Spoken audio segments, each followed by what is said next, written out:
Hello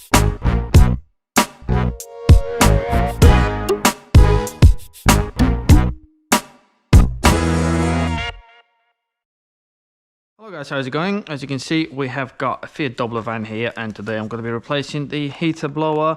So as you can see, this is the new one. That's the plug that you got on this one, but there's also another model for some reason with a slightly different plug. So please be careful before you buy one to make sure you check that before ordering, because I've made that mistake and they sent me the wrong fan unit for this car for some reason.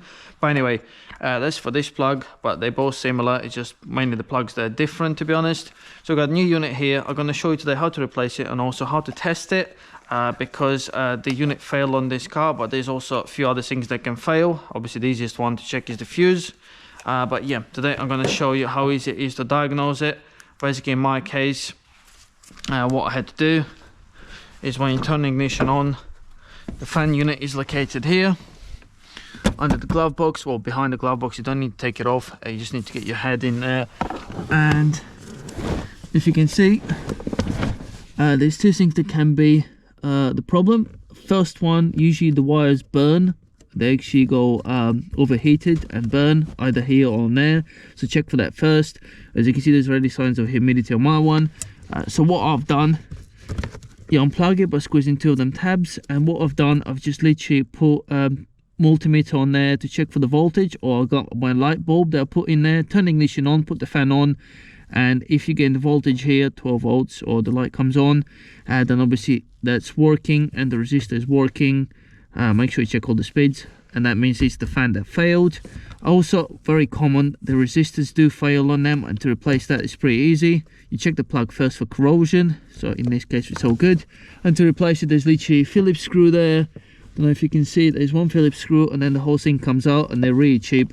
So that's probably the second cheapest fix for this. The most expensive one obviously is the fan, which is about 60 quid for this one, and for the other unit, if your plug is slightly different, it's about 40 quid. But I'll put both of the links in the description below, so before ordering please double check which type of plug you got. So I've unplugged it now. What we're going to do is undo the Phillips screws and get the unit out of there. Hopefully it'll come out without removing anything else.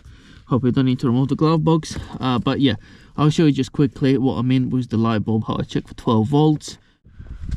Alright guys, so literally all I've done is turn it in position 2, ignition is on, and like I say, if you got multimeter, do it with the multimeter. If you haven't, I got just this bulb here that I got and two wires, so literally just put one of them to touch each contact, and if your light comes on, it's because it's getting the voltage and the fan is just not working. There you go, the light is on, that means it's getting the voltage, so that's all good. So the fan is faulty in this case. Like I said, check the fuse first, but like I say, if you're getting the voltage here, that means it's going to work. But if it works only in some speeds, like speed 1, it doesn't work in 2 or 3, or if it only works in speed number 4, and all the others don't work, that is pretty much 100% that's going to be your resistor. So just replace that part first. But yeah, let's get the unit out of there and put the new one in and test it again. Right guys, so I got my Phillips screwdriver. All we have to do is get, I think there's 3 Phillips screws, as you can see, one here. Let's get that one out.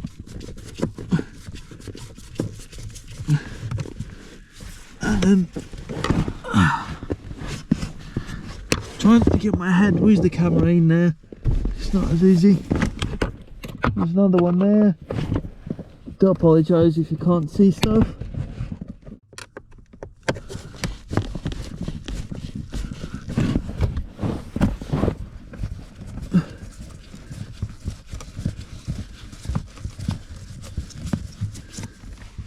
Right, 3 screws out.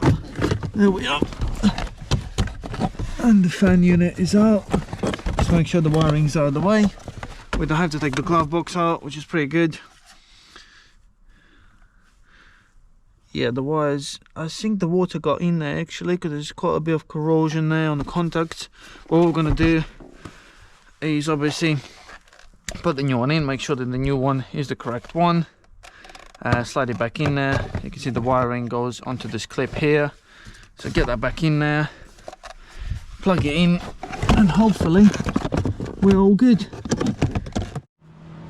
Right guys, so I'll put the screws back in. I do apologise, it's a bit of a mission to get the camera in there. So the screws are back in and plugged it in, and as you can see, ignition is on and the fan is working, so that's all good. And that's pretty much it guys. I hope you found the video helpful. If you did, don't forget to subscribe, comment below and like my video. And once again, like I said, I will put the link in the description below.